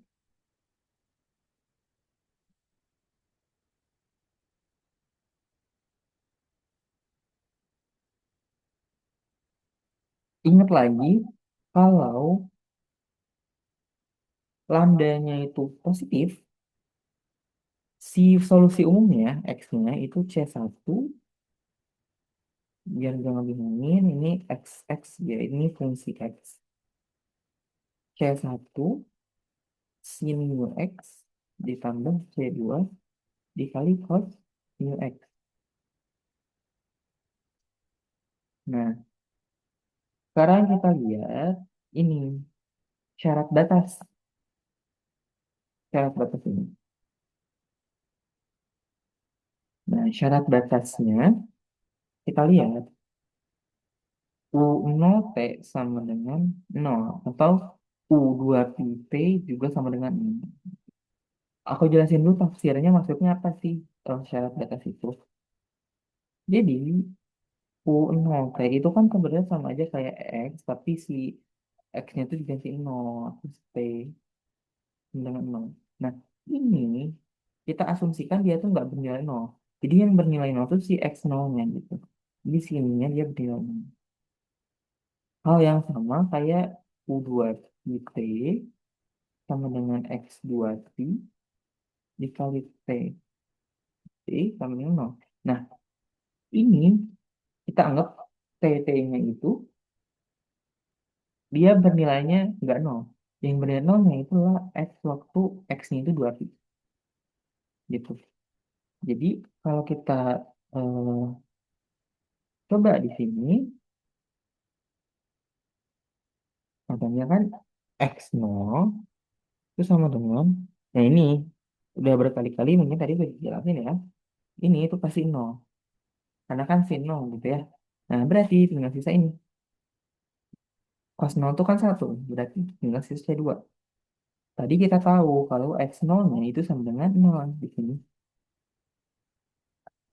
Nah, ternyata C2-nya itu nol. Karena C2-nya nol, berarti nol dikali cos berapapun juga hasilnya nol. Ya, sisanya tinggal yang ini. C1 sin mu X. Oke, berarti kita tulis ulang. Kemungkinan si fungsi eigennya itu tinggal C1 sin mu X. Nah, ternyata waktu kita masukin 2 pi, C1 sin 2 pi dikali mu sama dengan nol katanya kan tadi. Nah, kalau misalkan kita masukin C1-nya itu nol, itu maka akan menghasilkan solusi yang trivial. C1-nya juga nol, C2-nya nol. Nah, kalau gitu apa yang mau dicari gitu ya teman-teman. Berarti mau nggak mau si sin ininya yang harus nol. Sin itu dia bernilai nol waktu di mana sih gitu kan. Kalau kita pakai konsep dasar trigonometri ya, sin itu kan depan, kalau kita gambar segitiga di dalam eh, diagram atau sisi ini, sin itu kan misalnya ini sin, ada ini. Sin itu kan bagian depan per miring kan. Kalau misalkan dia nol derajat, itu kan dia bakal kayak gini, nggak terbentuk. Di depannya itu nggak ada sedikit pun gitu ya.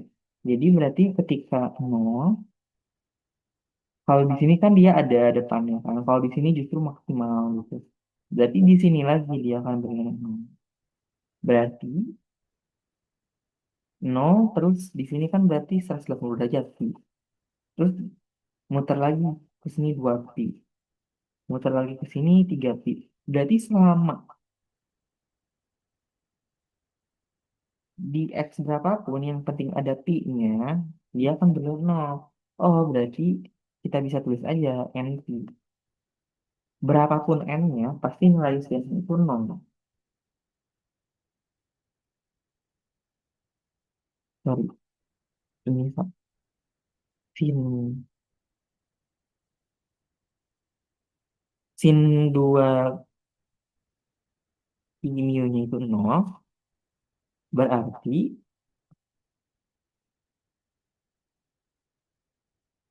2 pi mu-nya itu bernilai tadi NP gitu. Berapapun nilai n-nya pasti membuat sin itu nol.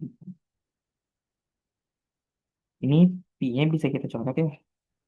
Berarti mu-nya tinggal sisa n per 2. Tadi kita punya apa? Kalau lambda itu sama dengan mu kuadrat. Kalau kita punya mu, berarti kita bisa tahu lambda. Lambdanya kan mu kuadrat, berarti n kuadrat per 4.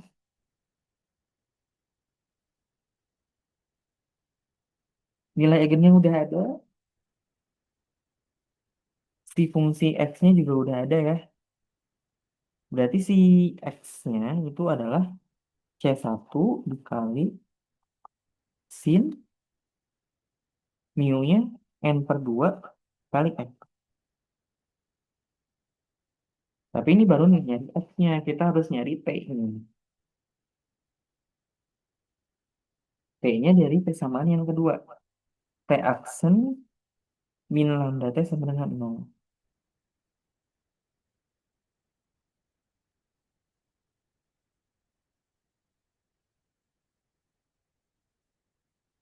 Ini peninjauan fungsi kedua ya.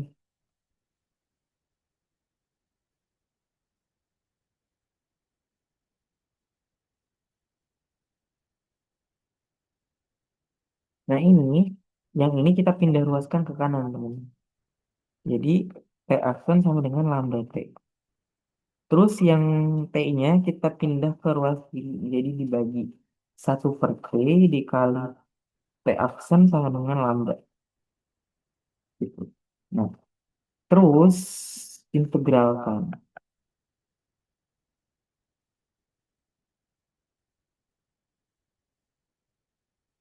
Integral dari ini kan ln ya. Integral dari 1/T itu ln. Ln T sama dengan mu.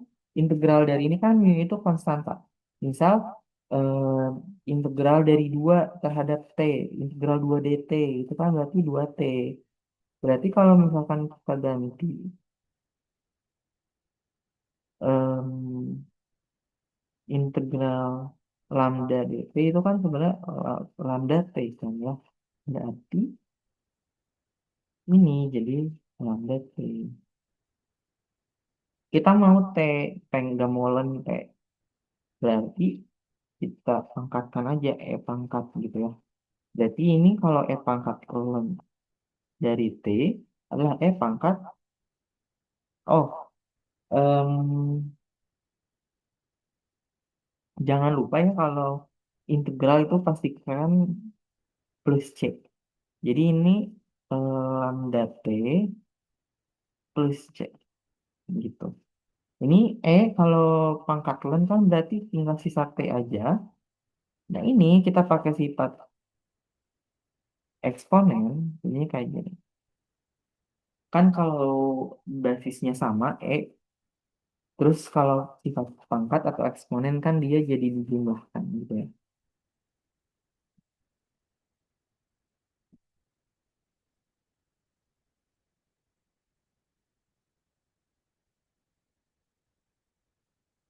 Nah, sebenarnya ini juga kan adalah sebuah konstanta gitu. Kalau misalkan kita ditulis sebagai fungsi Tn atau fungsi eigennya, sebetulnya ininya tuh nggak usah dibawa. Tinggal E pangkat lambda T. Atau lambdanya kan tadi kita udah dapet. Lambdanya tadi berapa? N kuadrat per 4. T pangkat N kuadrat T per 4.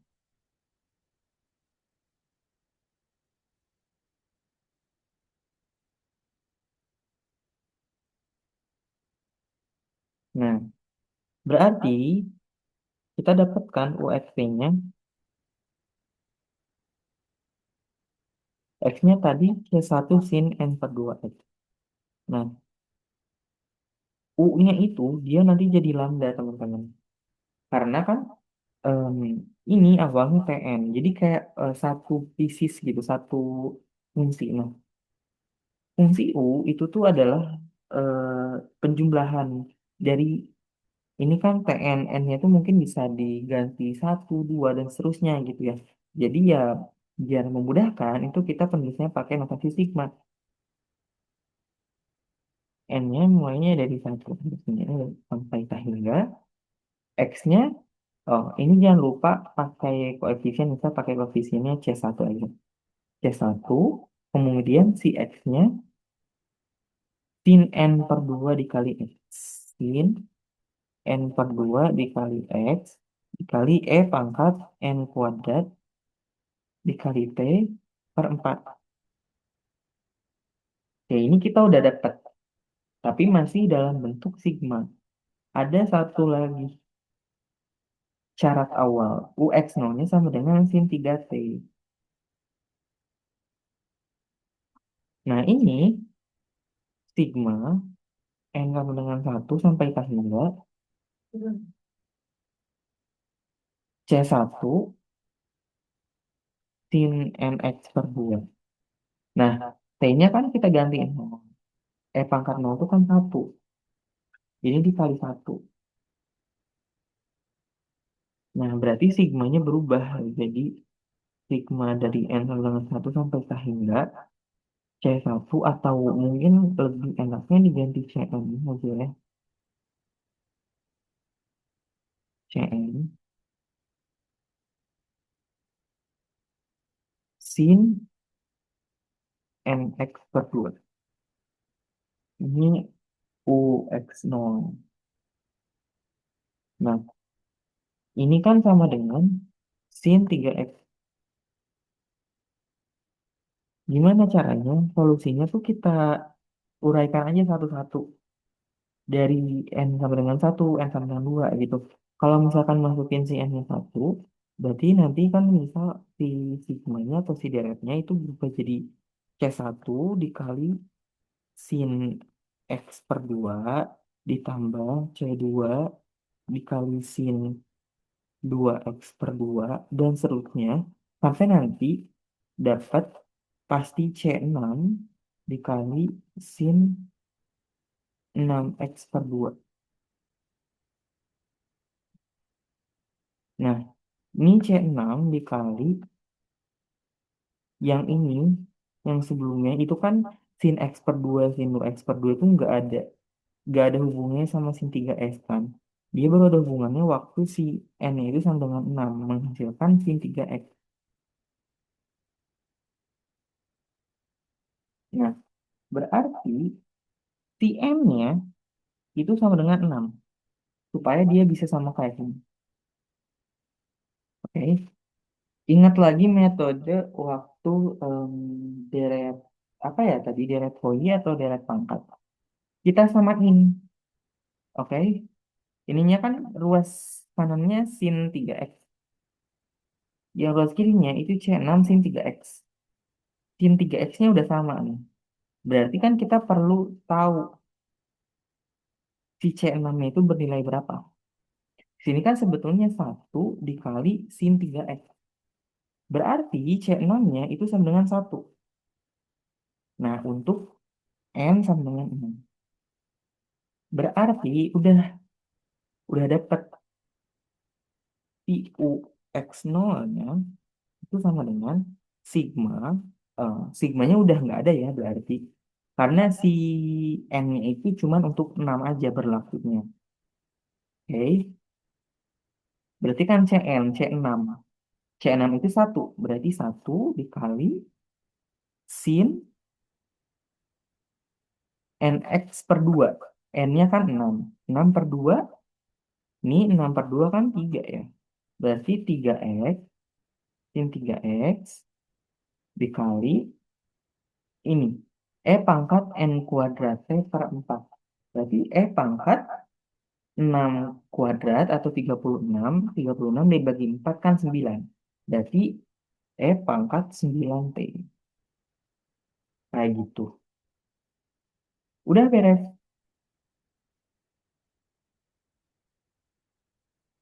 Jadi untuk soal yang nomor satu B,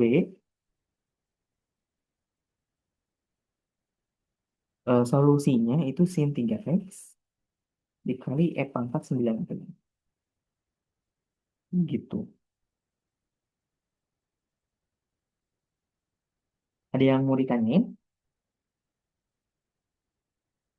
Yang bertahan tinggal dua orang.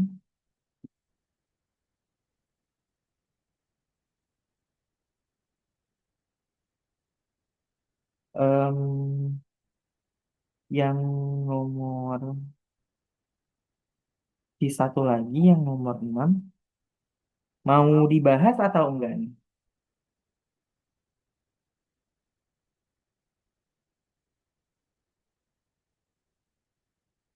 Kalau misalkan mau dibahas sih sebenarnya bisa, tapi kalau misalkan mau udahan juga nggak apa-apa. Sebetulnya aku udah nyatet juga, jadi mungkin nanti tinggal di share. Enaknya mau gimana nih? Mau dibahas juga atau mau lihat catatan aja?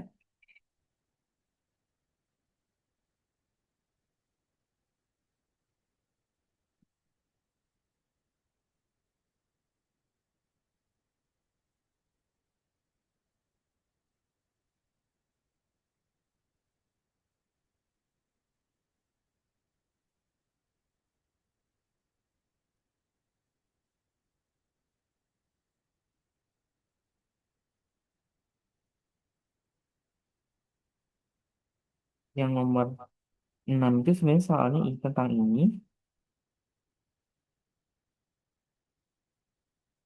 Ini itu tentang eh, transformasi lapas ya. Tapi mungkin karena udah sedikit banget yang tersisa, jadi dan udah tadi ada yang udah bilang udah aja, jadi mungkin cobainnya kita bereskan saja ya teman-teman. Kalau gitu mungkin nanti catatannya bakal aku share karena udah malam juga ya, udah 21.41 dan yang bertahannya udah dikit. Mungkin sesi tubai malam ini aku cukupkan sekian. Makasih banyak buat teman-teman yang udah menyempatkan kehadiran mungkin sampai akhir. Semoga ujiannya juga di ujian perbaikannya dilancarkan dan kita semua dijauhkan dari mengulang gitu ya. Oke, kalau gitu mungkin itu aja yang bisa aku sampaikan. Makasih juga by the way udah mau menemani series Tubai berarti sampai akhir.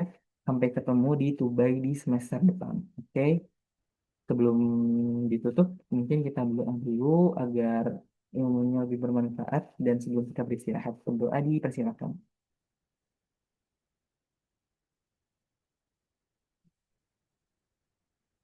Berdoa dicukupkan dan dilanjutkan di lain waktu. Sekali lagi makasih buat teman-teman yang udah hadir, udah boleh live ya.